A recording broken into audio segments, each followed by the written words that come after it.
Hello and welcome.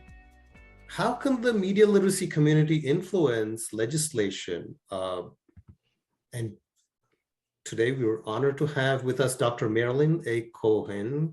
And we got the right person for this because Marilyn is, of course, Professor Emerita at the University of Washington, but since the 1990s, she has been actively involved in curriculum development, training and research in media literacy education, but she has also served on an organization that's a catalyst for all the media literacy legislation passed in her state of Washington.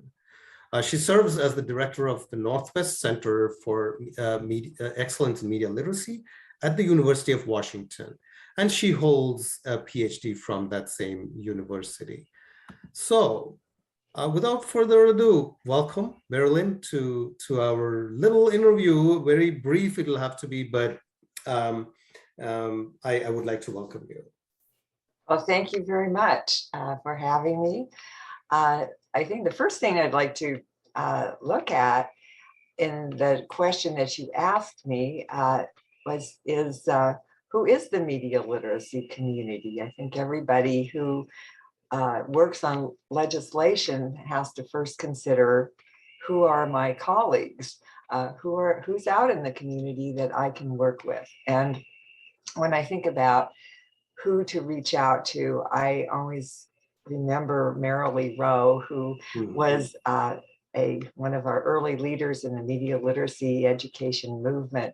And Marilyn always said, remember the big tent, remember all the different people who are working in various aspects of media that focusing on it in slightly different ways. So people who are concerned with digital citizenship, internet safety, all the different visual literacy, health literacy.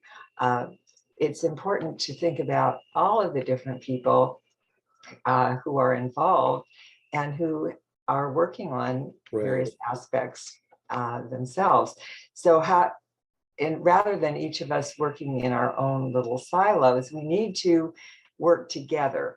We have a lot of issues that we share, and together we are much stronger than any of us could be individually. So there are, of course, in the community, those of us who are already doing a lot of work around our own form of literacies, focused on the media. But I'd like to think about there are also the people in what I would call the movable middle, people who really don't necessarily know about media literacy. They don't know the term, but they're doing things in their classrooms. They're discussing film, they're having students present using media, they're critiquing how the students do this.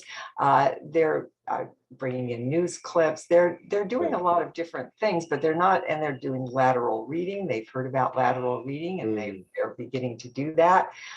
So those people are really, once they learn about what you're doing and learn more about media literacy and participate in workshops, those people can become very strong advocates and join you in this effort to pass legislation. But once we get our community together, and once we can, the stronger our community, the better it's going to be. We need to look at, if we were to pass legislation in the best of all possible worlds, who's going to do it? So everybody's all excited. Wow, we got this legislation, but is it a grassroots effort? Is it totally, if those of us at the grassroots get really excited, is that going to do it? And we know that it's going to take a lot more than that. Of course, the grassroots is critical, and we need to get the more active the grassroots can become, the more successful we potentially will be. But we can't do it alone at the grassroots. Because we know that up above, top down, not bottom up, there are people in the administration who really need to come along with this. They have to be advocates as well. And we're talking about people in your school district. We're talking about people at the state level who are in the education department. How do they feel about this? How how will they help you rather than serve as a barrier or an obstacle? So how can you get them involved? And this is critical. I Right. think often when we talk about various other programs in government, we talk about infrastructure, but we don't necessarily in education always talk about infrastructure. What is the infrastructure of the legislation that you're hoping to pass? How does this fit with anything else that's going on in your State Department? Do they have other initiatives that this actually is very compatible with? Or did they have other programs where they could easily fit this legislation in, and they will say, this fits, this is perfect. And the same is true in your districts. But how does this fit? What is the infrastructure in place? And what do you know about it? What can you find out about it? And who are the people who can help you integrate this new piece of legislation into what is already going on? You're going to have a lot more success if you can find out how this can fit with everything else that's already in place. Right. Marilyn, if I can interject here, Sure. I'd really like you to share a piece, like an experience from your expertise of how you might have gone about in Washington State, where I believe media literacy, not only the advocacy, but the legislation itself is pretty active. So, maybe we should learn from your experience itself, how other states, but also even locally, we can influence legislation. Sure. Well, in our state, we began to look at who in our State Department was really interested in what we were doing, and the natural was the technology department, because they were looking at some of the same issues. And we had a contact, even better yet, with the person who was the director of the technology department. So we began conversations with him, and he informed us that this was a great idea, but we weren't going to just be able to pass this legislation and make it happen ASAP, because a lot of other things were happening and everyone was overloaded. And if you really wanted to do something, let's start with something that the department was comfortable with, but was non-threatening, didn't involve too much of anybody's time. And that was an advisory group.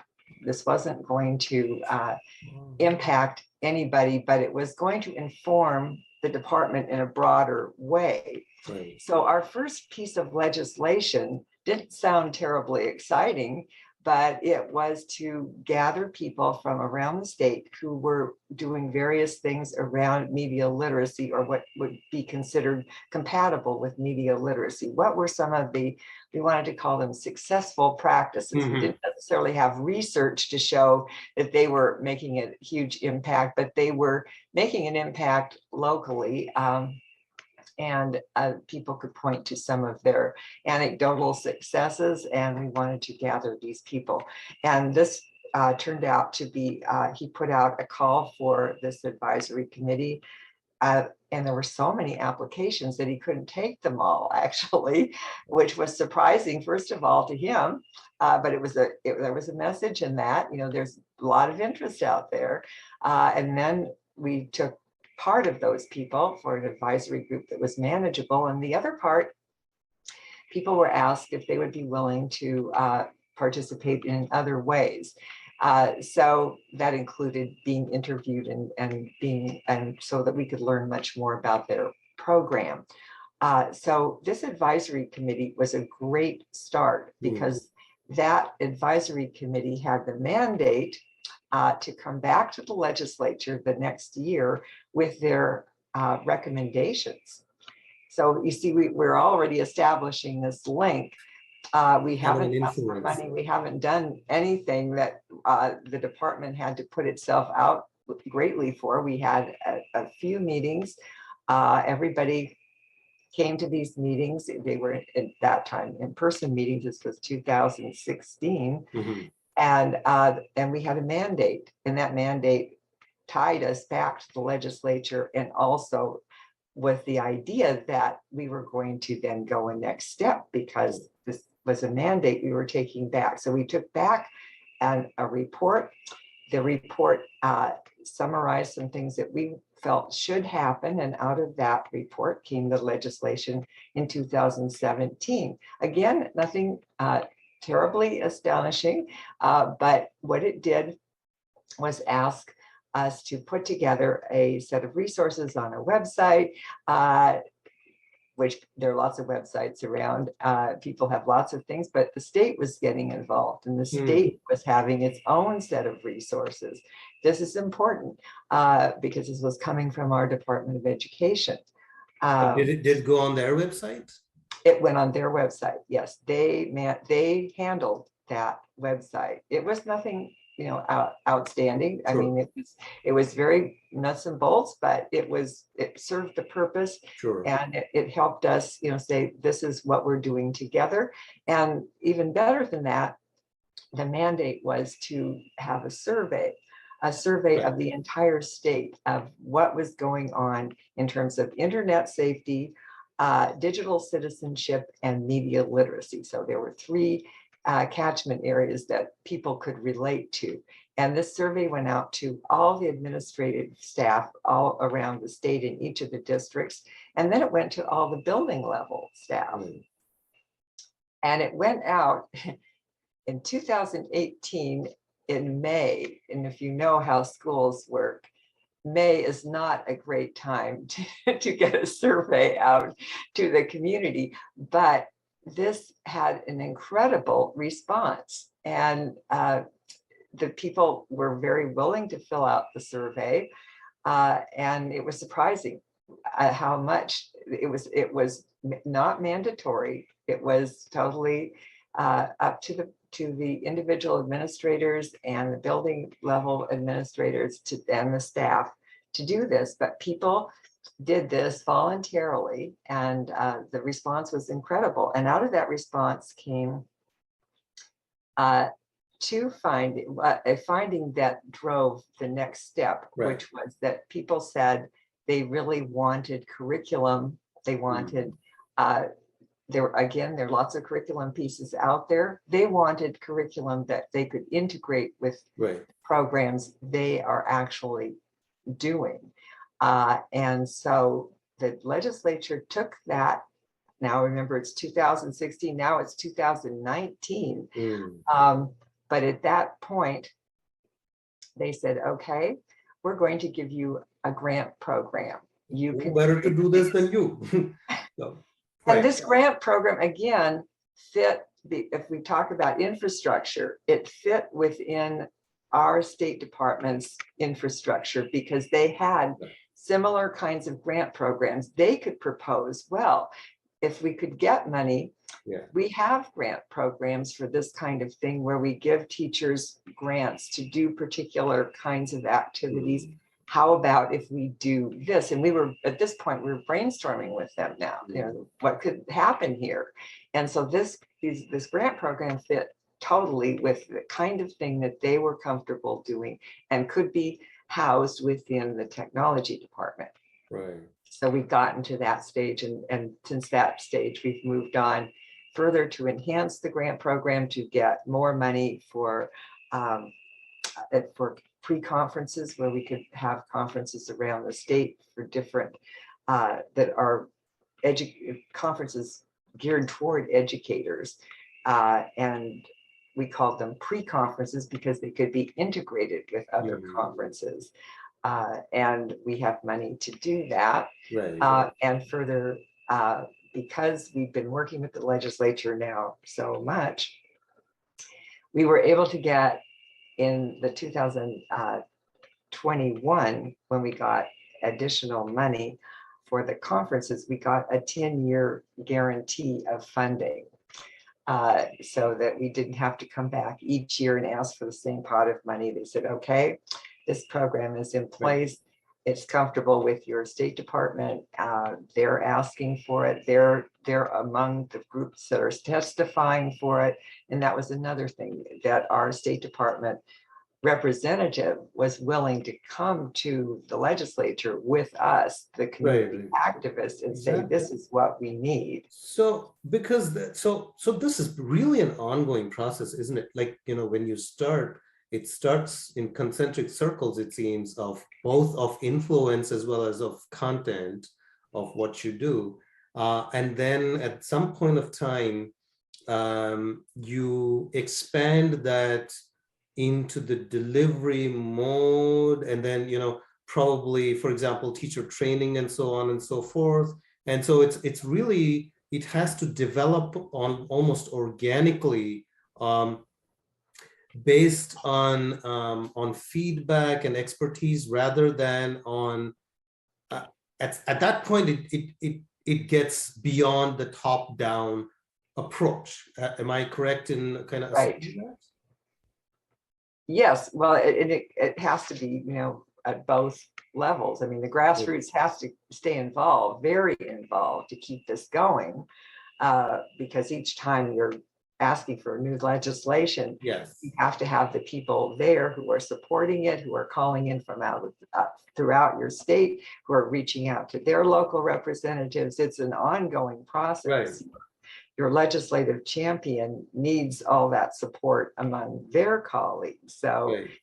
the people in the grassroots can't go to sleep at that point. They have to No, absolutely. activate it. Right. No, so this is so fascinating, and I know that this time is just going to be too short for us to get into the next stages, which is, how is it written? You know, how do you go about doing this? But Marilyn, if you don't mind, I think we should share how to connect with somebody like yourself, or maybe guide folks to the website that you just referred to, or the organization's website, so that they can go ahead and learn more and or connect with you, right? Sure. Thank you. If you'd like to learn more about the legislative process in Washington, just go to our actionformediaeducation.org. That is our local nonprofit organization in Washington that has been the catalyst for each piece of legislation. We've helped to draft the legislation with our legislative champion. And if you'd like to connect with me personally, my email is macohen@uw.edu. Thank you. When this is out, we will have the actual email running across the screen. So thank you for stating that as well.